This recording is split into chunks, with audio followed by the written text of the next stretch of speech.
அனைவருக்கும் வணக்கம்.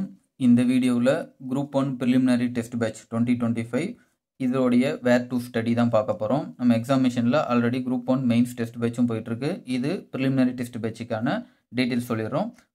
முதல் டெஸ்ட்டுக்கு 6/4/2025 ஃபர்ஸ்ட் டெஸ்ட் நடக்குது. இதில் என்னென்ன போர்ஷன் கவர் பண்ண போகிறோம் அப்படின்னா, இந்திய ஆட்சியல் 1, August month current affairs, policy note, சுருக்குதல், விழுக்காடு.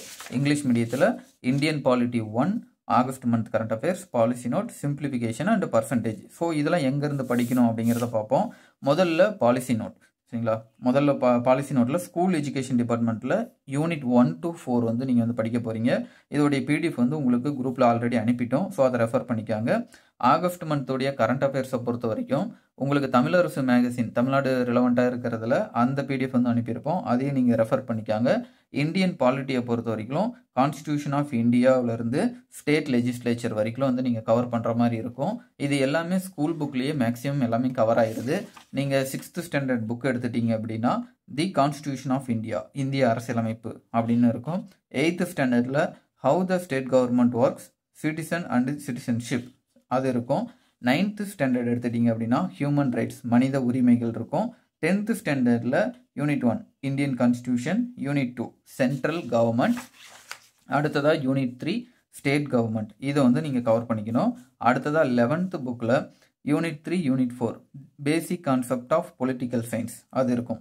அரசியல் அறிவியலில் அடிப்படை கருத்தாக்கங்கள் பகுதி 1, 2 இதை பார்க்கணும். அடுத்தது ஃபார்ம்ஸ் ஆஃப் கவர்மெண்ட், அரசாங்கத்தின் வகைப்பாடுகள், இது 11th பார்க்குற மாதிரி இருக்கும். 12th புக்கில் the constitution of India, legislature, executive, challenges of national building இதை எல்லாமே நீங்கள் வந்து பார்த்துக்கிற மாதிரி இருக்கும். இந்த யூனிட் கவர் பண்ணிங்க அப்படின்னாவே சிலபஸ் வந்து கவர் ஆகும்.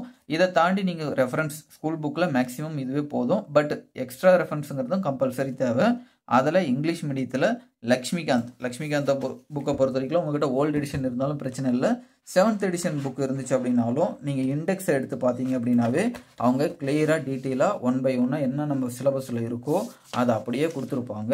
நீங்கள் அதை ஸ்டேட் கவர்மெண்ட் வரைக்கும் நீங்கள் ஃபுல்லாக பார்த்துட்டீங்க அப்படின்னா அது போதுமானதாக இருக்கும்.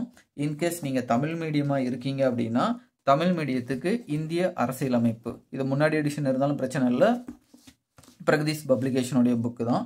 ஸோ இதில் நீங்கள் அந்த இண்டெக்ஸ் எடுத்துட்டீங்க அப்படின்னா இதுலேயும் எப்படி லக்ஷ்மிகாந்தில் இருந்துச்சோ அதே போல் தான் இங்கேயும் இருக்கும். ஸோ இதில் நீங்கள் ஃபஸ்ட் இந்த ஏரியா ப்ளஸ் வந்து மாநில அரசுகள், ஸோ இது வரைக்கும் வந்து நீங்கள் பார்த்துக்கிற மாதிரி இருக்கும். ஸோ அவ்வளோதான். இந்த வேர் டு ஸ்டடியில் நீங்கள் பார்க்க வேண்டிய விஷயங்கள் அப்படின்னா இதுதான் இருக்கும். ப்ளஸ் சுருக்குதல், விழுக்காடு நீங்கள் ஸ்கூல் புக் 6 to 10 மீதி இருக்கிற எல்லாத்துக்கும் வந்து பார்த்தோம்னா இது தமிழரசு மேகசின் தமிழ் மீடியத்தில் நம்ம அந்த பிடிஎஃப் வந்து ப்ரொவைட் பண்ணியிருப்போம். அடுத்தது இந்த இந்தியன் பாலிட்டியை பொறுத்த வரைக்கும் ஸ்கூல் புக் இதில் இருக்கிறது தான். ஸோ அடுத்த வீடியோவில் இந்தியன் பாலிட்டி 2 அதுக்கு வேர் டு ஸ்டடி எந்தெந்த யூனிட்டில் படிக்கணும் அப்படிங்கிறதையும் பார்ப்போம். நன்றி, வணக்கம்.